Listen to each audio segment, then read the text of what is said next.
में आधी आबादी की बम्पर वोटिंग क्या इशारा कर रही है? महिला वोटर ने बीजेपी की लाडली बहना पर मुहर लगाई है या कांग्रेस की नारी सम्मान योजना पर? आखिर बम्पर मतदान का रुझान क्या है? इस रिपोर्ट से समझिए। मध्य प्रदेश तो जब भी बहन याद करो तो मामा याद आ ही जाता है। बहनों सुनो, क्योंकि आपको पूछना पड़ेगा कि आपकी सुरक्षा के लिए ये सरकार क्या कर रही है। मध्य प्रदेश चुनाव में महिलाओं की भूमिका क्या रही, इसका अंदाजा इसी बात से लगाया जा सकता है कि बीजेपी और कांग्रेस के दिग्गजों का फोकस सबसे ज्यादा महिलाओं पर रहा। सियासत भले ही सनातन से लेकर इधर उधर के मुद्दों पर गरमाती रही हो,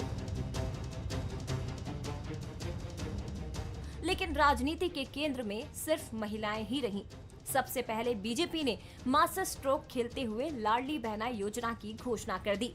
मामा की छवि वाले शिवराज भैया कहलाने लगे, तो कांग्रेस ने भी जल्द ही नारी सम्मान और सस्ते गैस सिलेंडर का दाव चला, जिसके बाद आधी आबादी के लिए घोषणाओं की झड़ी लग गई।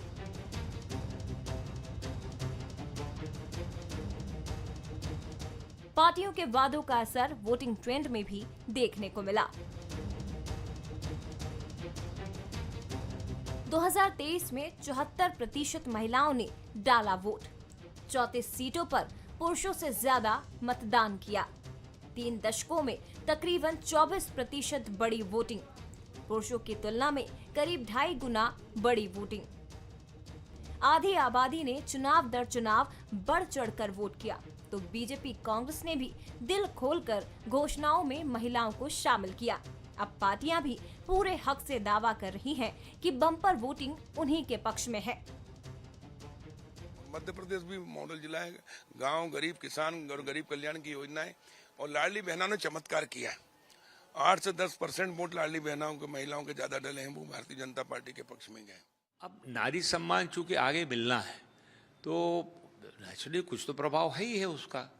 और कांग्रेस चूंकि उनको भरोसा है, पिछली बार जब कमलनाथ जी चीफ मिनिस्टर बने थे तो 3-4 जो मोटी मोटी चीज़ें थी हम लोगों ने लागू कर दी थी, तो उनको भरोसा अगर कांग्रेस ने लिखा है अपने वचन पत्र में तो ये लागू होंगी, इसका लाभ हमें मिलेगा, ये लोगों को भरोसा है, तो उसका भी फायदा है हमें। बम्पर वोटिंग के पीछे लाडली फैक्टर है या नारी फैक्ट, ये नतीजों से साफ होगा। लेकिन आधी आबादी का सरकार चुनने के लिए बढ़ चढ़कर हिस्सा लेना महिलाओं के साथ लोकतंत्र को भी मजबूत करता है। Bureau report, Bansal news. तो छत्तीसगढ़